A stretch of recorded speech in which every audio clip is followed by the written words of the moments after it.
Kakadosh, Boker Or. Bekiim Bahalacha, day 44. Halacha Yod Gimel. And it says like this, even though we just said you're not allowed to talk from the beginning of Baruch Sheamar until after the Amidah, or yesterday we learned from until after the Tachanunim. This, by the way, this was so funny. It actually happened to me this morning. Somebody came to me, he wanted to speak. It was right. It was during Tachanunim. So you see that the halachot always, whenever you're learning them, it always applies. So he says, if someone interrupts his prayers and talks, he does not need to repeat the Baruch Sheamar. Meaning, we just learned that it's asur ledaber. But if you did speak, you don't have to repeat again the bracha. I spoke to you during Tachanunim, not during Surfside. I know.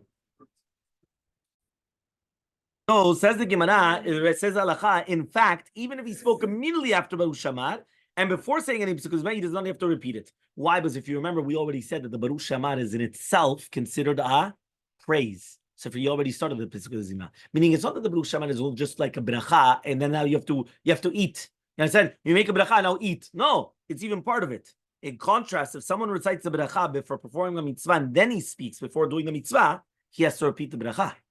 Right? Because he missed out on it. So let's see number 159.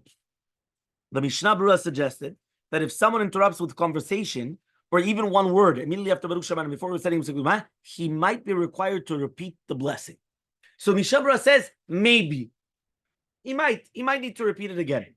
The Kaf HaChaim Sofer ruled that he would not have to repeat it since this is not a fatal interruption. Right, like it would be if someone spoke after setting a bracha on a food or beverage and before partaking it, or if he spoke after saying a birkat mitzvot and then doing it. We do not consider the bracha Baruch Sheamar to be a blessing recited for a mitzvah, meaning it's not birkat mitzvot, but as part of the mitzvah of Pesukei Zimna. Then Sheker received the text for blessing from the parchment that fell from heaven, and they chose to include it in our daily prayers as a preface to Pesukei Zimna. But it didn't designate it to thank Hashem for giving us a mitzvah reciting Pesukei Zimna. Therefore, it's not possible to consider it a conversation as an interruption between the blessing and the mitzvah. Maran the Rishon LeZion concurred with this, which means he agreed with this, and citing the Rashbatz.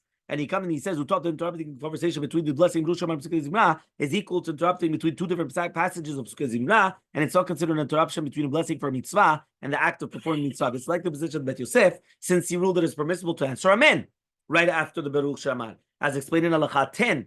That's what we learned yesterday. Maran the Rishon LeZion originally issued this ruling in the Yalkut Yosef. Okay, fine. Halacha number 19. We are to say Pesukei Zimra at a comfortable pace. We must not race through it so quickly. So we are liable to whether to skip out words, mispronounce them, and the language of the poskim, recite the words as one by one, as if that you're counting jewels. Okay? Look at number 168 on the bottom. The Sefer Mitzvot Katan, right, states, think of the meaning of each word and make sure not to skip out any of the words, as if you're counting coins. The Shlach Kadosh says, pronounce every word clearly, of even one letter could potentially destroy an entire world. Right? That's powerful words, yeah? Make sure not to make any errors by uttering each word distinctly as if you were counting coins. Our Chachamim actually said, Rabbi Yosef said, I pray that my portion should be equal to those who recite 6 Mizmorim and Tehillim every single day. Right? This is a Petach David decided in the commentary of Nachalat Ariel, knowing that Rabbi Yosef, right, referred to it as a prayer.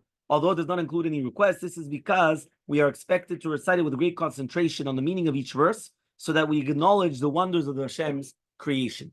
Back on the top, everyone must prepare himself emotionally to recite the Pesukei Zimra with awe and love for Hashem humbly and joyfully. This applies especially to the Pesuk of Hashem Melech. We must take care not to omit any words or syllables, especially pronouncing Hashem's names. We must realize that every word of the Pesukei Zimra contains wondrous Kabbalistic secrets that accomplish enormous changes in the heaven. And it's quite sad and embarrassing that we are not cognizant of the spiritual power of the words and passages, but we should at least acknowledge their importance by taking care to pronounce them correctly, to pay attention to the simple meaning, and to be aware, right, that they have great spiritual significance. Okay? Next, 51, Mizmor Letoda. Immediately after Baruch Sheamar, we say Mizmor Letoda. Right? Number 190, we're going to see. We should recite it with a melody, since our sages taught us that all songs except for Mizmor Letoda will cease to exist in the future. Meaning that no matter what, we're always going to have Mizmor Letoda. So let's see 101, 190, 191. The Gemara says the song of Todah was accompanied by harps, lutes, and cymbals. Okay? The players stood at every corner and top of every boulder in Yerushalayim. This was part of the procession for expanding the borders of the sanctified areas of Yerushalayim.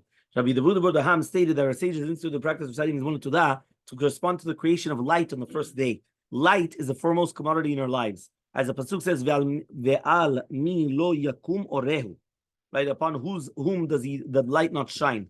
So he says, and we need to speak to thank Hashem for light daily. Hashem's name appears 4 times in this Mizmor, corresponding to the 4th situation that Rabbi wants to say Mizmor Letoda, meaning Hagomel.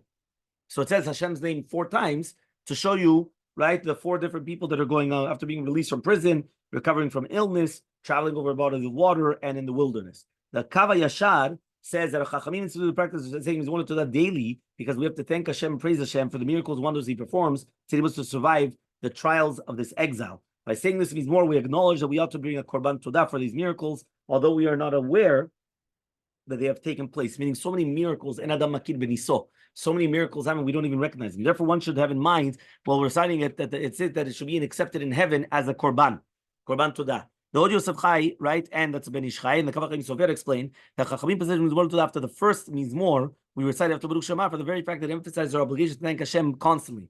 Moreover, this Mizmor includes the pasuk Yivdu Hashem is Simcha, so that we will continue and recite the other Mizmorim also with Simcha, concentrating on each word individually. If we recite them with joy in our hearts, we will not simply just mumble the words. 191 in the future. This is the ruling of the Orchot Chaim said in the Bet Yosef and brought as Halacha in the practice Shulchan Aruch. Rav Eliyahu Vilna, he maintained, that the correct text of the Midrash is that not all the songs will cease to be sung, but all the korbanot will cease to be brought, except for the Korban Todah. Meaning it's not of the songs. The songs will always have the same songs. But the korbanot, meaning that there's not going to be these korbanot other than Korban Todah when we get the Mashiach.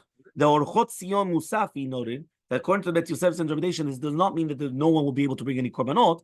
It means rather that no one will be obligated to bring in sin offerings, but the obligation to bring Korban Todah will remain for everyone. Meaning that sin offerings will not exist anymore, right? For sinning, right? Because you're already going to see Hashem, right? For sins, but the korbanot you could still bring. So why do we not sing it exactly? So the Rosh Hashanah Menorach noted that almost no one nowadays fulfills this halakha of singing Mizmor Letoda, even amongst groups who sing as much as they can in prayers. Rabbi Yashiv likewise noted this anomaly. He says that Chaim Kanievsky was asked about this a number of times. One time he answered that the halakha means only that the Mizmor should not be recited hastily. So the first explanation was, it doesn't mean mamash to sing. It just means don't rush through it. Another time he answered that it means to recite the words in a sing-song voice, but not necessarily with a melody. And this answer seems unacceptable. However, right, since Rav Yaakov Bar Yakar, especially the Mizmor should be recited with a pleasant melody, how do you explain that? So the truth is, I actually did hear that in Morocco, they used to sing it with the Tameh Mikra.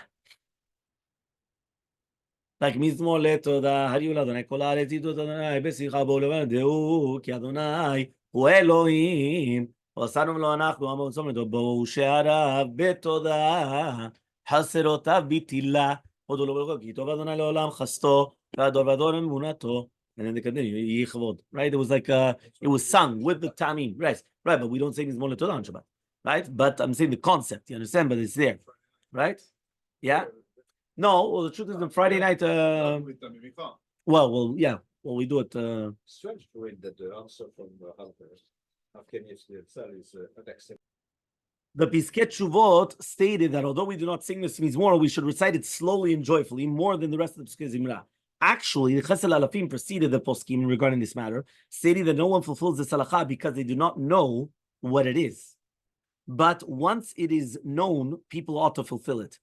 Meaning the majority of people, they don't do it because they just didn't know the halakha. But now that they know the halakha, now they have to do it. So there are 2 possible interpretations of this sentence. One is that people are simply unaware of the halakha, and therefore those who are unaware of it, they should observe it. But now that we're aware of it, another interpretation is they no longer know the traditional melody of the singing Mizmor Letoda. Nowadays, several melodies have been composed for it, as recommended to become familiar with at least one and use it. Yeah, at least know one and use it. Halakha 52. Nun bet. There's no obligation to stand up while we're saying Mizmor Letoda. In fact, according to the Rizal HaKadosh, you have to say it sitting down. Okay, 192. The master Kabbalah of Yisrael Srug, cited by Yad Aaron, he instructed me to stand up while saying Mizmor Letoda. And the Bet Oved agreed with this also. Shara Kavanot, another Achronim, however, they insisted no, that you should be sitting. The Od Yosef explained that this Mizmor is not meant to take place at the offering of Korban Todah, and that therefore people should not stand up as if they are now offering a Korban. For the same reason, we recite the Mizmor on the 14th of Nisan, on the morning before Yom Kippur and on Chol Hamoed Pesach, although it is forbidden to bring a Korban Todah. In some Sephardic communities, Moroccans, right, and all Ashkenazi communities, the custom is to stand up right? They said no. So our custom, it could be that maybe we didn't need to stand up, but for sure we used to say it on Erev Pesach. We did not say it, sorry, on Erev Pesach, Erev Kippur, and all those things. Whenever the Korban that was not brought, we would not say the Mizmor Letoda. A wonderful day.